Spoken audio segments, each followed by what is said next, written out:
Humphrey Partridge stood by the open door of the second bedroom.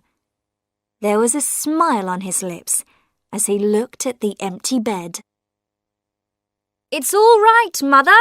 Just the post," Humphrey Partridge called from the bottom of the stairs as he opened the door to the village postman. "There's a package for you, Mr. Partridge," said Reg Carter, putting his hand on the door. "From a garden centre, it says on it. Roses, I think." "Yes," said Partridge, trying to close the door. "It's the right time of year for planting roses, is it? November?" "Yes. How's your mother?" Reg went on. He was in no hurry to leave. "Not so bad." "She never seems to get any letters, does she?" "No. Well, when you reach that age, most of your friends are dead." "Oh, how old is she now?" "She was 86 last July." "That's a good age. She doesn't go out much, does she?" "No, not at all. Now, if you'll excuse me, I have to leave to catch my train to work." Partridge closed the door and called up the stairs. "Goodbye, Mother. I'm off to work." On his way to the station, he stopped at the village shop to get his newspaper. "Good morning," said Mr. Denton, the shopkeeper. "How's the old lady?" "Oh, not too bad, thank you. For her age, that is." "Oh, Mr. Partridge," said Mrs. Denton. "There's going to be a meeting in the village hall on Sunday about—" "I'm sorry, Mrs. Denton. I don't like to leave my mother at weekends. I'm at work all week, you see." He hurried away. "He lives for his old mother," said Mr. Denton. "Well," said his wife, "she probably won't live much longer. She's been in bed ever since they moved here. And how long ago was that? 3 years?" 3 or 4. "I don't know what he'll do when she dies." Someone told me that he was talking about going to live in Canada. "Well, I expect she'll leave him some money." When Mrs. Denton expected something, everyone in the village soon heard about it. In his office that afternoon, Partridge was getting ready to go home when the telephone rang. Mr. Brownlow wanted to see him. He hurried to his employer's office. "Humphrey, come in and sit down." Partridge sat on the edge of a chair. He was going to miss his train. Mr. Brownlow said, "You know I intended to go to Antwerp next week for the meeting." "Yes." "Well, I've just heard that I must go to Rome tomorrow. Parsons is ill, and I'm taking his place. So I'd like you to go to Antwerp on Monday." "Me? But what about Mr. Potter? He has a more responsible position in the company." "He's too busy. It will be good experience for you. So I'll ask my secretary to change the tickets." "No, Mr. Brownlow. You see, it's rather difficult." "What's the problem?" "It's my mother. She's very old and I look after her." "Oh, it's only for 3 days, Humphrey, and this is important." "I'm sorry. It's not possible. My mother—" There was a pause. Mr. Brownlow was looking annoyed. "Ugh, all right then. You can go now, or you'll be late for your train." Partridge looked at his watch. "I think I can just catch it if I hurry." "No, That's great. His employer gave a cold smile. Mother, I'm home. It's exactly 6:35. I had to run for the train, but I caught it. Humphrey Partridge hurried up the stairs, went past his own bedroom, and stood by the open door of the second bedroom. There was a smile on his lips as he looked at the empty bed. It was Monday morning, and Partridge was making his breakfast. He turned on his cooker and prepared to boil an egg. It was an old cooker, but it still worked well. He looked out of the kitchen window with satisfaction. During the weekend, he had dug the garden and planted all the roses. The doorbell rang. It was Reg Carter, the postman, with a big package in his hand. Sorry, I couldn't get this through the letterbox. Partridge could see that it contained more information about Canada. He would enjoy reading that on the train. Oh, and there's this letter too, but nothing for the old lady. Is she all right today? Fine, thank you. Partridge managed to shut the door behind the postman. He opened the letter. When he saw what was in it, he sat down at the bottom of the stairs, feeling weak with shock. He had won a large sum of money in a competition. You wanted to see me, Partridge? Yes, Mr. Brownlow. Well, be quick then. I've just flown back from Rome. I've come to tell you I'm leaving. You mean you want to leave the company? This is sudden. Yes, I'm going abroad, to Canada, with my mother. Well, you can go in a month. I need a month's notice. Is it possible for me to go sooner? Mr. Brownlow suddenly lost his temper. Yes, go today. Partridge got home before lunch, feeling pleased. He had telephoned a man who had agreed to sell the house for him, and he had completed the forms necessary for living in Canada. He opened his front door and called out, "Hello, Mother, I'm home." He stopped suddenly as he saw Reg Carter coming out of his kitchen. "Good God! What are you doing here?" "I was passing the house and I saw the smoke." "How did you get in?" "I had to break a window. I've called the police. I explained it all to Sergeant Wallace." Partridge's face was white. "Explained what?" "About the fire. There was a fire in your kitchen. You left the cooker on, and the curtains were on fire.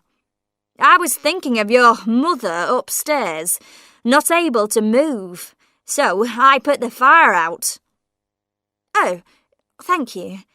That was very good of you." "Then I wanted to see if she was all right. I went upstairs. All the doors were closed. I opened one, your room, I think. Then I opened another. There was a bed there, but there was no one in it." "No."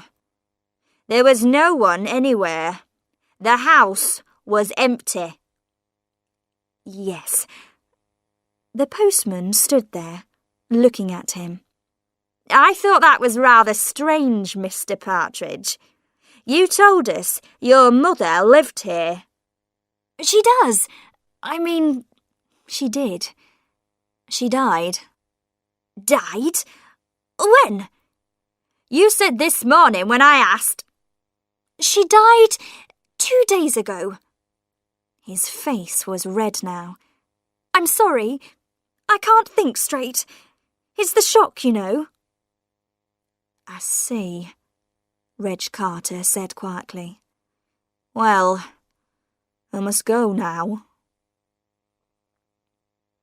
It was about a week after the fire. Of course, Reg Carter had talked to Mr. and Mrs. Denton, and they had talked to almost everyone who came into the shop. Sergeant Wallace, the village policeman, had heard a lot of strange stories about Humphrey Partridge, so now he had decided to go and talk to him himself. Partridge opened the door slowly, and the sergeant went straight into the sitting room. It was full of boxes.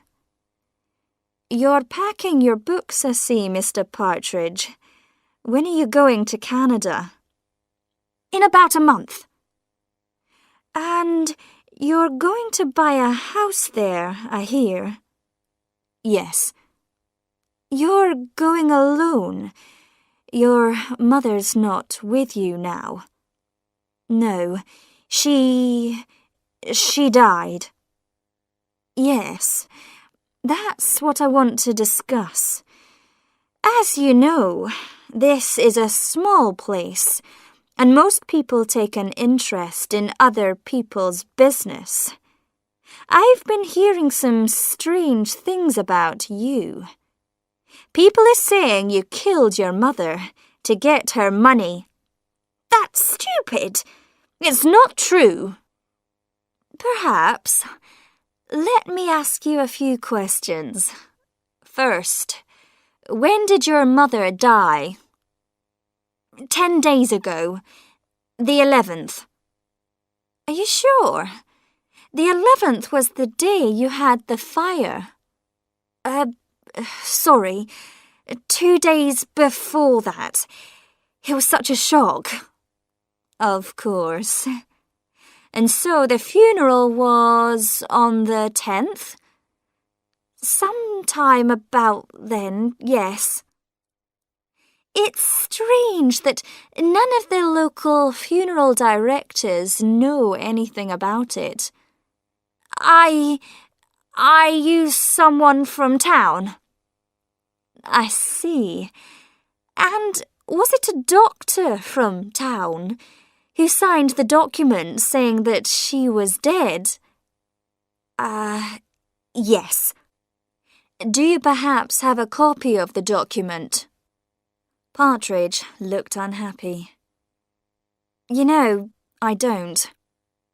I'm afraid, the sergeant said, that suggests there may be something unusual about your mother's death. Now, if a crime has taken place... No crime has taken place, Partridge cried. I haven't got a mother.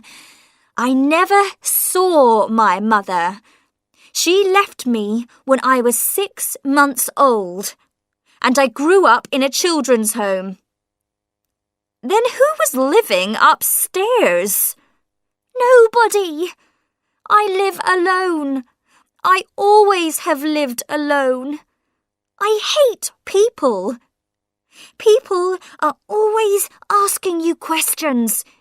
They want to come into your house, take you out for drinks. I can't stand it. I just want to be alone. Sergeant Wallace tried to stop him, but now Partridge couldn't stop. But people don't allow you to be alone. You have to have a reason. So, I invented my mother. I couldn't do things. I couldn't see people because I had to get back to my mother. I even began to believe in her and talk to her. She never asked questions. She just loved me and was kind and beautiful. Now you've all killed her. Sergeant Wallace took a moment to organise this new information. So, you're telling me there never was any mother. You didn't kill her because she wasn't here. And how do you explain that you suddenly have enough money to go to Canada and buy property? I won a competition. I got the letter on the morning of the fire. That's why I forgot to turn the cooker off. I was so excited. I see.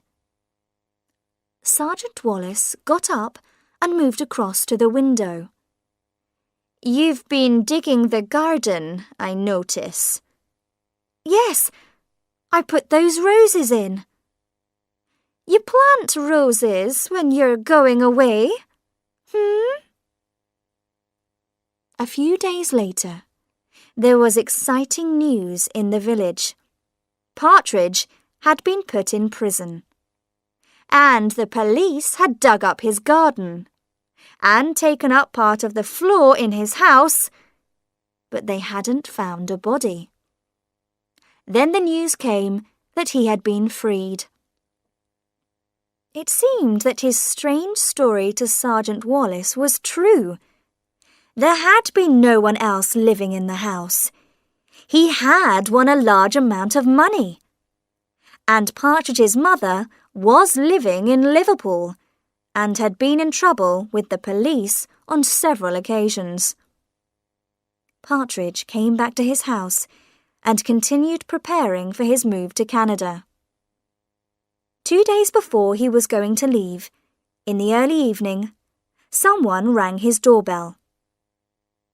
It was December, dark and cold.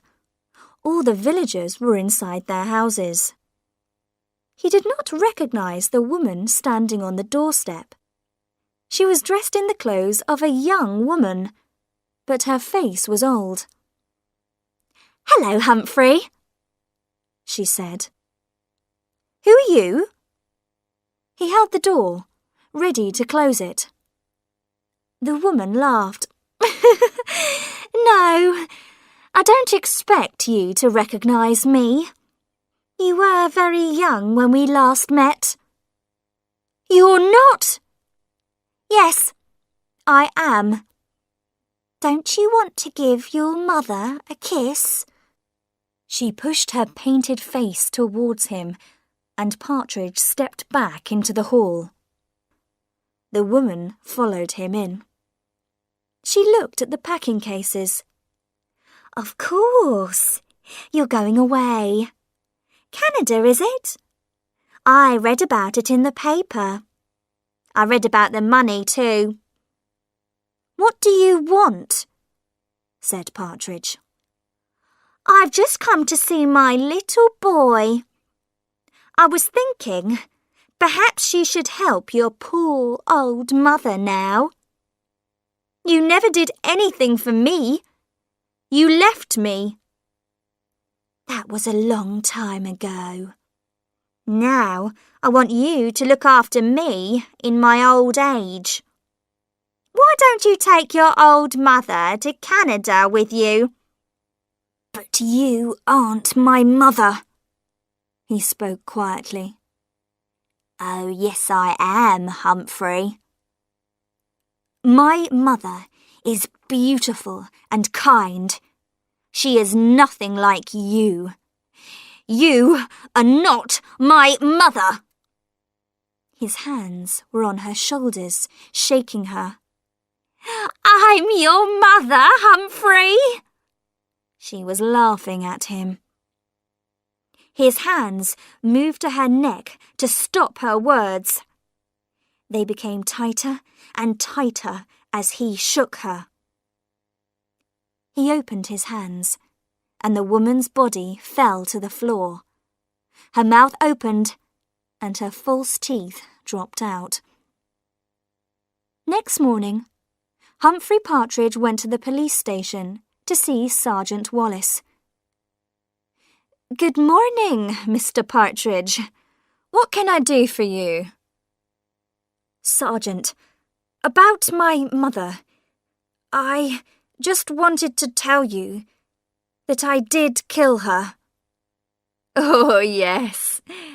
And then you buried her in the garden?" "Yes, I did. Fine. I'm telling you, I murdered someone, Partridge said. Listen, Mr. Partridge, said the sergeant. I'm very sorry about what happened, and you can have a little joke if you like.